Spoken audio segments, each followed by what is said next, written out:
what is the relationship between our local New Hampshire, New England, Indigenous people and the environment, and start to kind of move our conversation in that direction. And think about this in the context of what are the ways that this relationship between the local Indigenous people here in New England and the environment plays out, and how it's been nurtured over the millennia. And I think about this through my experiences as a tribal member, that it often emerges in the form of traditional stories that get passed between generations. Of course, many of our tribes have strong oral traditions, and these stories are maintained by knowledge keepers. And I'm thinking particularly of some of the stories that I've been exposed to as a young person, but they seem to always encode values. They encode sometimes traditional ecological knowledge as well. But either way, they all kind of tie back to the idea of sustainability. And so I want to, at this moment, take a pause for a moment and have us cue up a video of a traditional story that Anne gifted us with.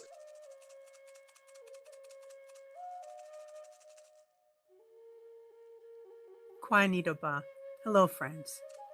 The Abunaki people have lived here in the Northeast for 12,000 years. It's a long time that an oral tradition has passed along stories, generation after generation after generation. The stories carry the beliefs and the ideas and the knowledge and the history of the Abunaki people.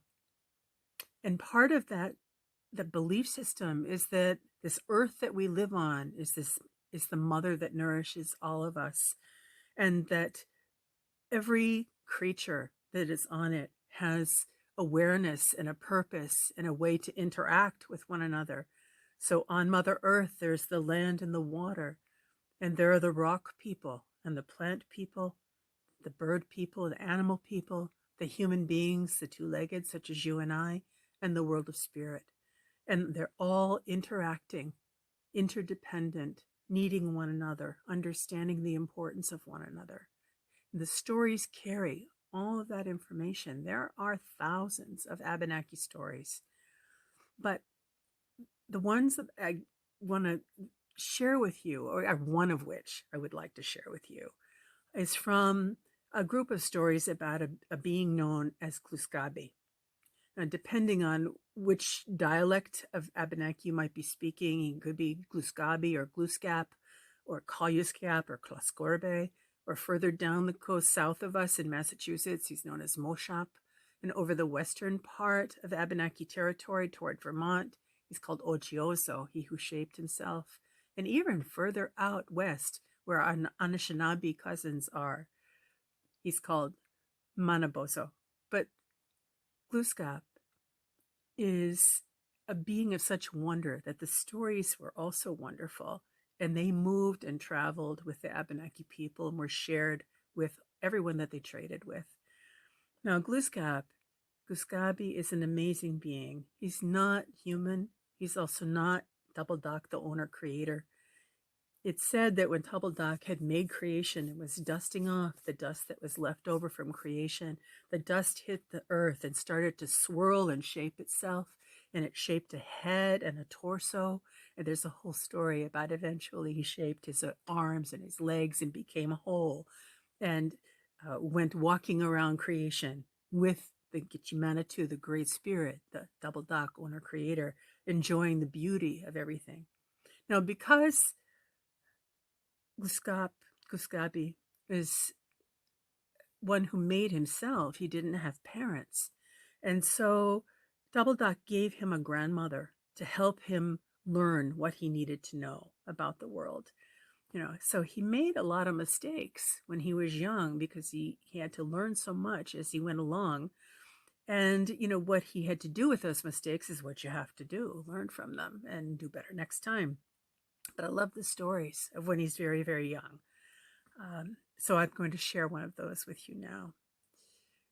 It was a beautiful blue sky day, and Kluskabe decided that he was going to go hunting. So he went into the lodge where he lived with his grandmother Woodchuck. She was busy in there. She had all of her supplies around her, and she was getting ready to be very, very busy that day, making things, mending things. And he said, "Grandmother, I'm going to go hunting." And she said, "Grandson, good idea."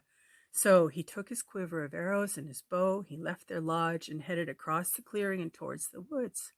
He was a very young hunter. He's not terribly experienced, so he made a lot of noise on his way out toward the woods. And the bird people and the animal people heard him, and they hid. So Kluskabe got into the woods, and he made his way in for quite a while. He couldn't find anyone to hunt. And eventually he came to a large clearing, and he was looking around, scanning, trying to find somebody to hunt. And he started to hear laughter. And that's when he realized that the bird people and the animal people knew that he was hunting, and they were hiding from him. Well, he was going to have to try something different. So he turned around, went back out of the woods, crossed the clearing, back to the lodge where he went to live when he lived with Grandmother Woodchuck. That stick was back across the doorway, saying she was busy in there, but he just knocked it to one side. Went in, Grandmother, I've been hunting all morning, and the bird and animal people, they're laughing at me, and I need help. She looked up from where she was working, and Grandmother Woodchuck said, Grandson, what do you need? And he thought about it, and he said, I need a game bag. Uh-huh. I'm busy here? Oh, Grandmother, please, I need a game bag. Please make one for me. Well, he kept asking and begging and pleading and wheedling, and finally she said, oh, grandson. So she looked around and she found a hunk of moose hair, and she twined it out and she wove it. She got a good-sized piece of fabric and she folded it over and bound it off around the edges, put a strong carrying strap on it, and she gave it to him. And he took it and he looked at it. Oh, Grandmother, this is a fine game bag. And then he threw it on the floor of their lodge. But it's not what I had in mind. Make another one for me, Grandmother. Grandson, what do you want? I don't know, but make another one for me. Make another one. Well, she looked around and she found a big hunk of elk hair, and she spun it out. She twined it and she wove it, and she made a big piece of cloth, and she folded it over and she bound it off, and she put a strong carrying strap on it, and she gave it to Kluskabe, and he took it. Oh, Grandmother, this is even stronger and bigger and more finely woven than the first one. What a fine game bag. Then he threw it on the floor of their lodge. But it won't do. Make another for me, Grandmother. Grandson, what do you want? Well, I think it should be made of woodchuck hair. Oh, I understand, grandson. And Grandmother Woodchuck started to pull the fur from her very own belly until she had a little pile of fluff. And she twined it out, she wove it, she folded it over and bound it off, put a carrying strap on it, and she gave it to Kluskabe. It was really small. And he took it and he looked at it. Oh, Grandmother. This is exactly what I wanted. Oleoni. Thank you, Grandmother. And he put the bag on his belt, grabbed his quiver of arrows and his bow, and left the lodge.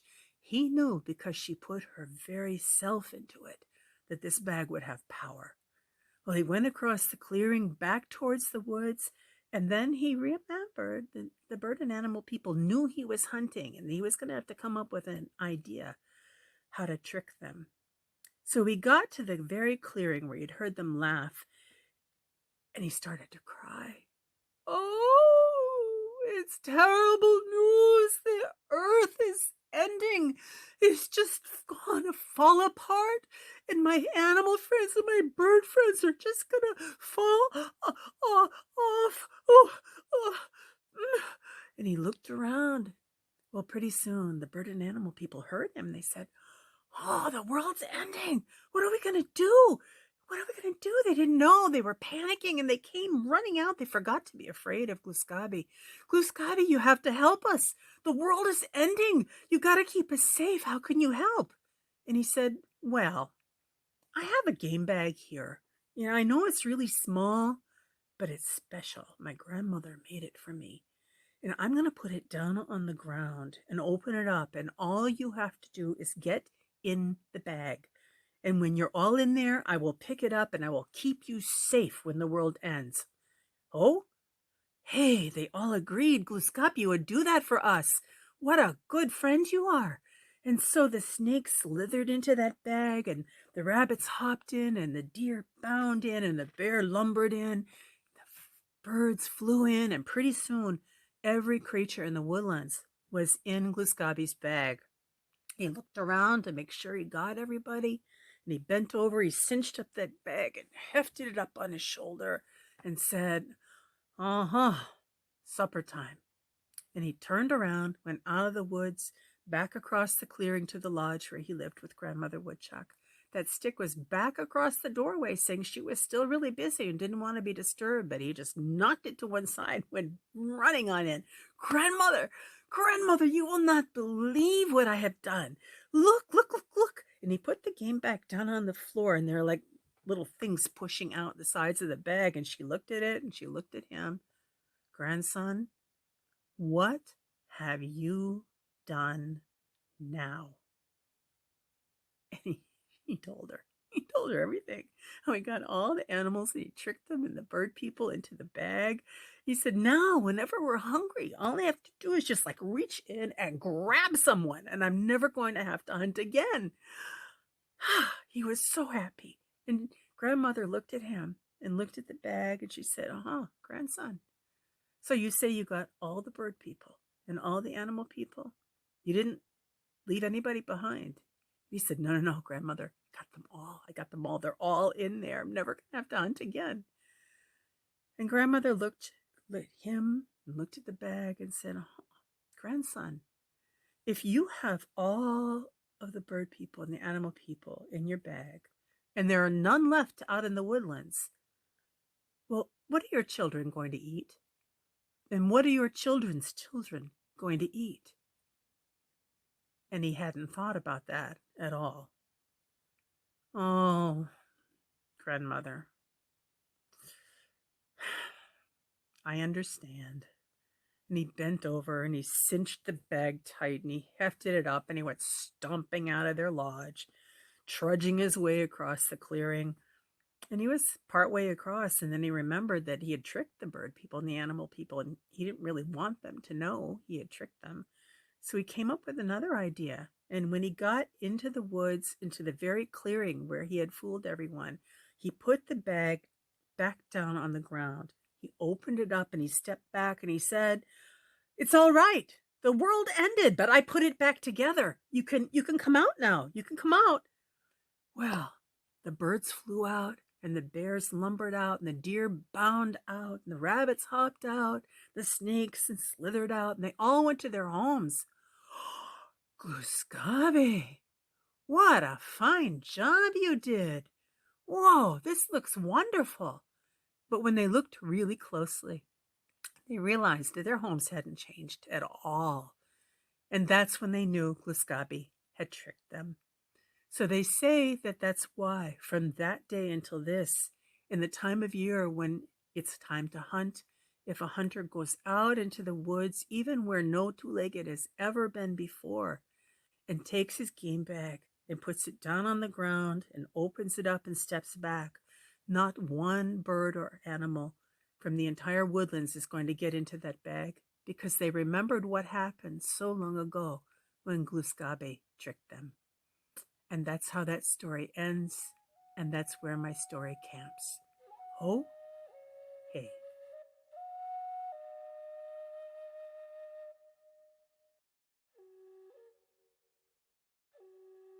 Thank you so much, Anne, for that, for gifting us for that story. I think that's a beautiful narrative of the intersecting that happens in so many Indigenous stories, framed around sustainability, the theme of sustainability. Trickery sometimes seems to pop up a lot in these stories. Honesty, humility, family, community. I especially, as an animal biologist, I'm especially like the fact that animals play such an important part in so many of our Indigenous stories. And I know in our Cherokee creation story that there's a whole host of animals, and the one that plays the most important role is the most diminutive of all of them, the water beetle. And so I think in that story, like in the one that you just shared with us, sustainability and respect for the land are kind of central defining elements. And so I think we'll return back to the panelists again with a few questions. And I'm going to start with Paul. And I'd like for you to think about and maybe share with us today how you think Indigenous knowledge is relevant to the idea of sustainability. Thank you. Indigenous sustainability and living within the natural world of Earth Mother has always been a way of life for us. That concept of us being the caretakers for Mother Earth has never been forgotten. We only take what we actually need and always leave enough of the other life forms to survive as well, because our continued survival depends on their sustainability and survival as a species. From the beginning of time, paleo ancestors were hunters, fishermen, gatherers. And their basis of their foodways and survival was based on seasonal changes, established patterns of foodways and other things. The migration of animals and fish were very predictable, as well as the seasonal reoccurrence of foods, medicines, plants, tubers, roots, berries, and nuts. For example, in the earliest days of our existence, thousands of years ago, the migration of caribou herds from fall mating locations in the north to spring calving location in the south allowed us to be in place when these herds came by for specific times and places to establish hunting camps. We only harvested the weak or the male adults after mating. Seldom do we ever take females that were in the breeding phases of their lives. The same was true for fishing. Most fish from the earliest times migrated from to and from the fresh waters to salt water. In the course of their migrations, natural restrictions were always in place. Waterfalls and rapids meant that fish species were slowed as their journey upstream occurred. Based on generations of observations, indigenous ancestors of ours, we identified specific locations and migrations of where we could get the most opportunistic locations to fish for them. In many cases, we built weirs of stones and sticks to direct the flow of migration for these fish so we could harvest them more efficiently. In these locations, we often established fishing and fish drying camps. Again, we only took what we could eat fresh or processed by smoking and drying. That was until the colonial dam building phase disrupted all of these migrations. Likewise, migratory birds had a distinct pattern of migration and feeding. We often cleared forest spaces to allow the development of food sources such as berries and fruits to attract these birds. One documented case in point was the establishment of places for passenger pigeons to feed. This relationship of passenger pigeons and their migration lasted for many generations. Flocks of millions and millions of these birds made up another important and predictable food resources. That lasted until colonial overharvesting made them go extinct in the early 1900s. About 2,000 years ago, when we started to develop agriculture as a means to supplement our hunting and gathering ways, we often looked at the wetlands, swamps, and other floodplains as our gardens. Again, our agricultural practices were sustainable and environmentally sound. We often used waste fish byproducts for fertilizer. The plants that we primarily cultivated were the squash, beans, and corn, all of which worked together successfully. The squash thorny vines protected the other plants from being eaten by animals and also collected water. The beans grew up the corn stalks for support, and the three sisters were all happy as one unit. We even figured out how to plant using small stones to absorb solar heat, like a passive solar, to further heat the growing mounds so plant growth would be encouraged. These practices illustrated a true understanding about the environment and sustainability. We often consider what the colonial foodways were like in the Europe in the 1600s. Water, land, and most life forms were the property of the royals. The fact that land ownership was by the royals made agriculture very highly controlled and not for the benefit of the actual farmers.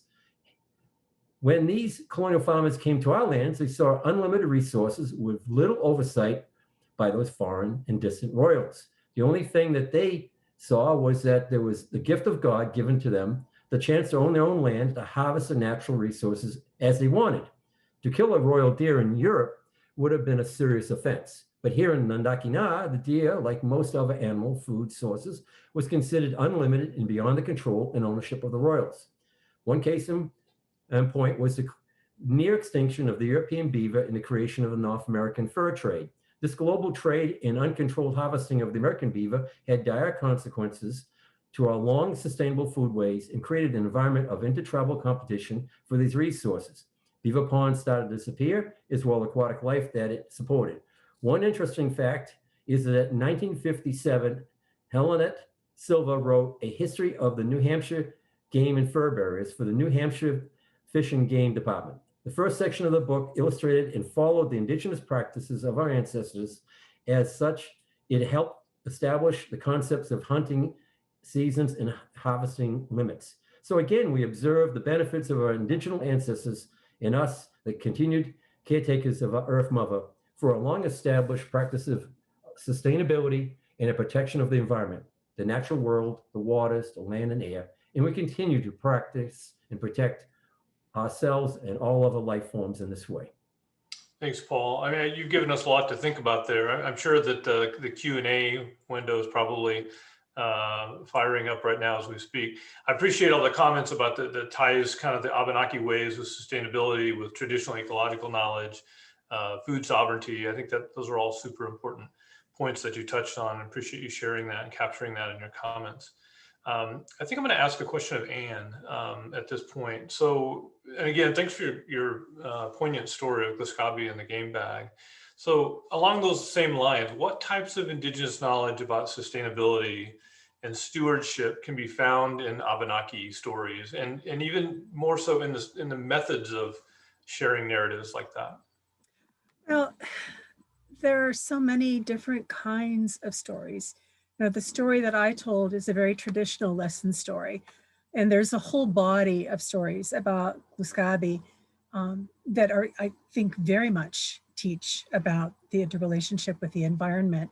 And the Kluskabe and the game bag story that I told is one that's very, very well known. And sort of in that that genre of Kluskabe stories, there's one about well, there's one where Kluskabe defeats the water monster. Water monster's trying to hold and hoard all the water and builds a big dam. And, you know, Kluskabe's learning and actually is the one who defeats the water monster and releases the water so that it can be available for everybody. And Kluskabe makes mistakes too. There's one where he's young and he gets annoyed because the wind is blowing so hard that it's interfering with his ability to paddle his canoe to go hunting or swimming or fishing or whatever he was going to do that day, but it was in his way.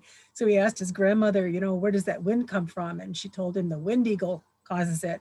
So this long story, I'm short, he finds this wind eagle, tricks him, binds him up, and leaves him hanging in a crevice in the rocks. And by the time he gets back all the way back to where the shore was, the wind had stopped and it was hot and he was sweaty and the waters were starting to kind of like get stale and foam over. And so what he learned was that the wind is very, very important. It's part of this whole water and wind cycle, you know, and there's a lesson to learn. There's another where he teaches the people the proper way to harvest the sap from the maple trees at one time of year, and very, very hard to create the maple syrup, maple sugar that was the one source of sweetener that the Abunaki had. But in the story, you know, he came across their village and there was nobody working. There was nobody in sight. And he heard this strange slurping sound. And he found everybody in the village had tapped a maple tree. And that time, pure maple syrup was flowing from the trees. And so they were just lying there, you know, getting absolutely sugar high and then, you know, sort of just falling asleep from the amount of sugar in their systems. And then he taught them that that's not going to be good and how to fix it. Kluskabe did so many things. He was involved with the changes of the season. He tried to the winter would not leave, and Kluskabe tried to defeat winter, and winter would not leave the Northland. So it was snow all the time. And so Kluskabe enlisted aid. He looked for you know, an ally. He rode on the back of a whale down to the south where summer lived all the time and brought summer back. She defeated winter and only lets winter come back one part of the year, and summer comes back for a few months every year, you know, to create the change of seasons we have. So these stories were means by which to teach all about seasonal cycles, the relationship between human beings and the earth and the waters, and how to, live in balance with them. And sometimes stories were really, really informal. I mean, I can remember my mother telling me, as we were actually driving down to Massachusetts to visit my grandparents. It was always a long drive. And she'd point out in the early spring, see those white flowers there? When nothing else was in blossom yet. She said, that's shad bush. And I was like, great. What's shad bush? And she said, oh, well, when that blossoms, that's when the herring are swimming upriver to spawn. You need to know about that. And then my grandfather every year would take me to this place in Middleborough, Massachusetts, where the herring were coming up to spawn. It was actually still a really well-known place. But now I can't drive anywhere in New England in the springtime without remembering my mother and my grandfather and finding out that shad bush is actually also called serviceberry, and it's part of our food system too. So, there's just so much to be learned about how to interact with the world. And these stories were told in community. The communities were intimate, our immediate family or our immediate village. But nowadays, our communities have expanded. It's not only our families and our immediate communities, but also now it's our state, it's our nation, it's our world. We've expanded with immediate communications like the one we're using this evening, so that we have to take a worldview and really understand that Mother Earth isn't just our little piece of Mother Earth. It is all encompassing, and she is dependent on us as we are dependent on her. And I think maybe we're a little bit more dependent on her. We've got to take good care of it if we want to still be around. And the stories contain, all the pieces of that knowledge, but they also contain the value systems. There's a story that I learned about the doll with no face. It's telling about why corn husk dolls never have facial features. And in the story talks about the spirits, the corn and the beans and the squash and the spirits of those, and how those foods are grown together in interplanting for companion planting, but also the spirit of the corn wanted to do more and offered part of herself to make these corn husk dolls. But the bottom line of that story is that the doll acted up. It became vain, and it stopped doing what it was supposed to do, which was keeping the children safe and telling them stories and teaching them dances and teaching them songs and keeping them occupied while their parents and grandparents got things done. That doll became much more concerned with its appearance than in what it was supposed to be doing. And so the message in that story is that how we are and how we interact with other people, and that wider concern, is of much more value than how we just appear or try to make ourselves appear, or sort of that egocentric perspective. We have to turn out and be of service. So, the stories carry not only practical knowledge about how to interact with the world physically, but then also that set of value system, what it is that the community understands is important as a community, which is service beyond the needs of self, to take into consideration the needs of the greater needs, the greater good. I think that's a great way to think about it. And I kind of boiled this down to a comment you just made a moment ago about the stories being the platform for wisdom, and the collective wisdom of the community being rolled into these stories. And you mentioned a practical aspect of a story with the serviceberry and the herring, and we have a similar kind of analog to that in the Cherokee too, where there's a particular spring blooming tree, the redbud, that blooms at the same time that the sand bass run in the spring, and that's a special time for harvest during that time of year. So I appreciate your comments on that, and of course I think we all have come to realize that stories resonate with people too. I mean, we think of Indigenous people and oral traditions being some sort of lesser thing than a written tradition, but for most people, it's the story that resonates more so than maybe just something that we happen to pick up and read. And the most powerful reading we have really is we reconstruct it as a story in our head. So again, thanks for sharing that story with us.